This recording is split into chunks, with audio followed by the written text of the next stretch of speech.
Bonjour les voyageurs. J'ai commencé mon chemin spirituel, j'avais 18 ans. Et j'avais un gros souci. J'étais tombé sur une bonne source d'information qui était Franz Bardon. J'étais très content de tomber sur lui. Ça m'a permis d'éviter justement de collectionner des bouquins Cultura ou Fnac qui parlent des chakras ou de trucs intéressants à lire, mais peut-être pas assez poussés ou pas assez profonds. Et ça a peut-être changé entre temps d'ailleurs. Mais en tout cas, là j'avais l'impression d'avoir quelque chose d'intéressant. Le gros souci, c'est que je suis quelqu'un, je le suis toujours, mais à cette époque, et peut-être c'est à cause de la jeunesse tout simplement, j'étais très impulsif. Voilà. Très impulsif, très colérique. Voilà. Et je me suis dit, mais en lisant Franz Bardon, comment faire pour me transformer? Parce que j'ai envie d'être quelqu'un qui évolue. J'ai envie de me changer, j'ai envie d'être plus sage, j'ai envie d'être plus intelligent, d'en savoir plus. D'être toujours au top, entre guillemets, mais par rapport à moi, pas par rapport aux autres. D'évoluer, comment je fais pour être supérieur à moi plus tard. Et j'ai commencé du coup le premier exercice qu'il a donné dans son bouquin et que je trouve exceptionnel et que je vais partager avec vous. Ce premier exercice consistera à réveiller la Kundalini pour se transformer en Super Saiyan God ou Dieu Super Saiyan. Vous pourrez par la suite participer à des tournois cosmiques et buter des aliens en combat à main nue. Non, je plaisante, on va rien réveiller, on reste tranquille. Je pense juste vous donner le premier exercice qu'on doit faire quand on commence une voie initiatique ou un chemin ésotérique, on veut pratiquer la magie, qu'on veut faire de l'énergétique ou autre, en fait, tout ce que vous voulez. C'est the exercice qu'il faut faire. Et je pense qu'il a participé à faire de moi le voyageur que je suis. Je n'ai bien sûr pas de certitude à ça, mais c'est comme ça que j'explique le fait que suite à cet exercice, je projette moins, voire pas du tout de forme pensée lors de mes sorties hors du corps. J'ai pas eu de grosses problématiques par rapport à ça en réalité. Je peux me tromper, bien sûr. Mais en sortir du corps, mes pensées et surtout mes émotions sont suffisamment monitorées. C'est loin d'être le cas dans la réalité physique, je vous l'assure, et ça m'a permis d'avoir un grand contrôle sur mes sorties. Bien sûr, des fois, je pouvais être frustré, etc. Mais je remarquais que j'avais une plus grande maîtrise de mes émotions en dehors du corps. Je ne sais pas si c'est le cas pour tous les autres voyageurs. Je pense pas, parce que souvent, il y en a qui vont être tellement excités qu'ils vont projeter à droite, à gauche, tout et n'importe quoi, et se retrouver dans des espèces de rêves lucides ou des sorties de basse qualité. Donc vraiment, je pense qu'on n'est pas tous pareil par rapport à ça. On n'est pas tous entraînés pareil en tout cas. Mais c'est un entraînement que j'ai envie de vous donner, quoi. C'est un exercice assez simple. Simple sur le papier, vous allez voir. Donc c'est une pratique que je tire de Franz Bardon, donc c'est un occultiste et tout, on peut penser ce qu'on veut de lui, en tout cas il m'avait l'air assez correct, très bien. Et pour moi, comme je vous ai dit, c'est la première lettre de la première phrase du premier paragraphe de votre initiation. Quel que soit votre chemin personnel, un chemin personnel qui vous appartient à vous seul et que personne ne peut juger. Il s'agit tout simplement de réaliser votre miroir psychique. C'est-à-dire une introspection visant à mettre en place une liste de qualités et de défauts. Cela semble simple, voire bateau ou chiant.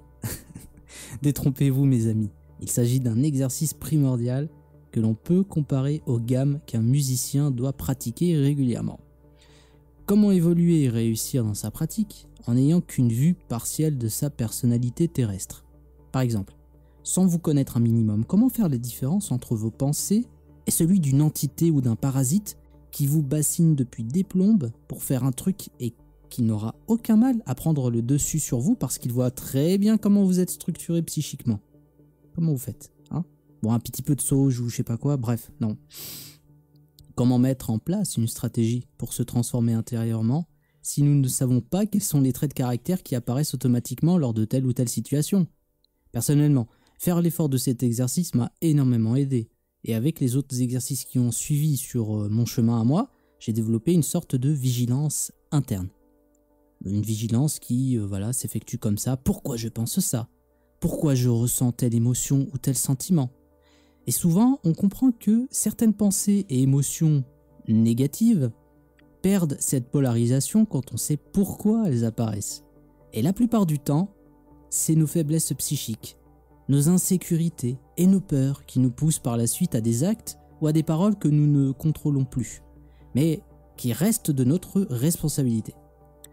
J'effectue à ce jour toujours cet exercice, mais sous la forme d'une maintenance, ajoutant et supprimant au gré de mon évolution, qualités et défauts.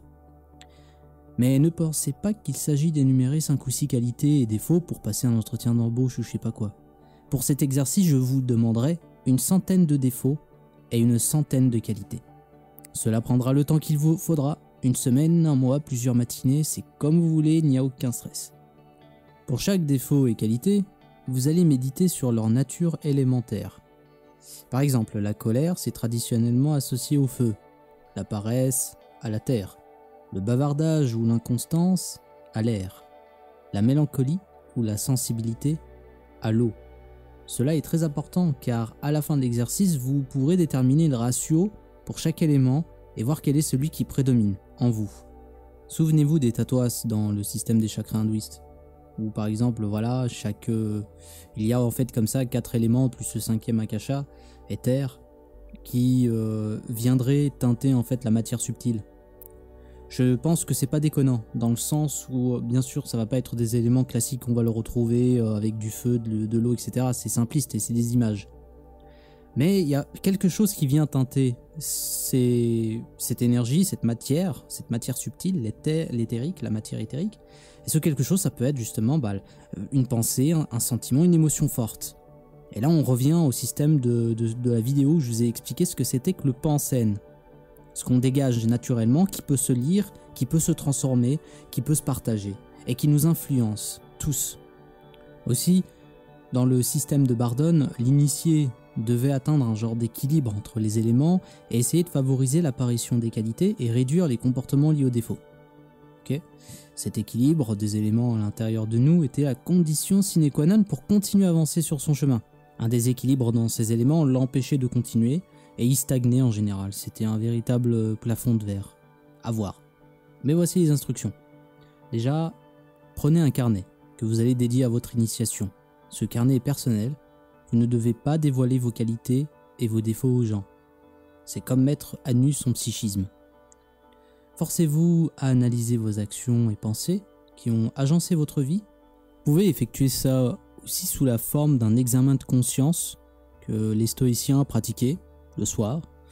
Et pour ça, je vais citer tout simplement les vers dorés de Pythagore qui disaient « Ne ferme jamais tes paupières sans t'être demandé « Qu'ai-je fait ? Qu'ai-je omis ?» Commence par cela et continue et ensuite blâme le mal que tu as fait et réjouis-toi du bien. Sauf que là, on vous demande de l'écrire sous forme de défauts et de qualités. Une fois que vous aurez une liste d'à peu près 100 qualités et 100 défauts, essayez au moins d'arriver à la centaine, ce serait bien. Une fois que c'est fait, vous allez les caractériser selon leur degré d'apparition. Donc pour cela, je vous propose de mettre à côté de la qualité ou du défaut un T pour toujours. Donc c'est un défaut ou une qualité qui apparaît très très souvent. Par exemple, je suis souvent en colère. Vous mettez un petit S à côté pour souvent et un O pour occasionnellement. Quelque chose qui va apparaître de temps en temps, mais c'est plus ou moins rare, vous voyez. Et une fois que vous avez fait ça, une fois que vous avez donc défini la quantité et la qualité, ça ce sont deux concepts qui sont très importants chez Franz Bardone. Tout est mesurable en quantité et en qualité pour lui. Tout. Et même les émotions, même les sentiments, tout. C'est-à-dire que la qualité, ça va être l'élément, feu, air, terre, eau. Et la quantité, ça va être du coup la fréquence d'apparition de ses qualités et de ses défauts.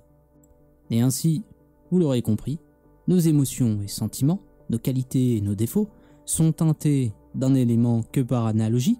Il n'y a rien de scientifique dedans, mais ce n'est absolument pas cela qu'on cherche. On cherche avant tout à se comprendre et à s'analyser. C'est, je pense, à titre personnel et humblement, un grand pas vers ce qu'on appelle le discernement et l'autonomie spirituelle. Autrement, à titre d'exemple, j'ai mis, je crois, 2 semaines, peut-être 2 semaines, peut-être 3 semaines comme ça pour finir mon premier jet. Aussi, si vous êtes bloqué d'une façon ou d'une autre, alors venez me voir sur le Discord des voyageurs. Vous trouverez le lien juste en dessous dans la description. parce que je mettrai un canal à disposition pour cet exercice. Voilà, on peut s'entraider, on peut se soutenir, on va pas se révéler nos journaux ou je sais pas quoi.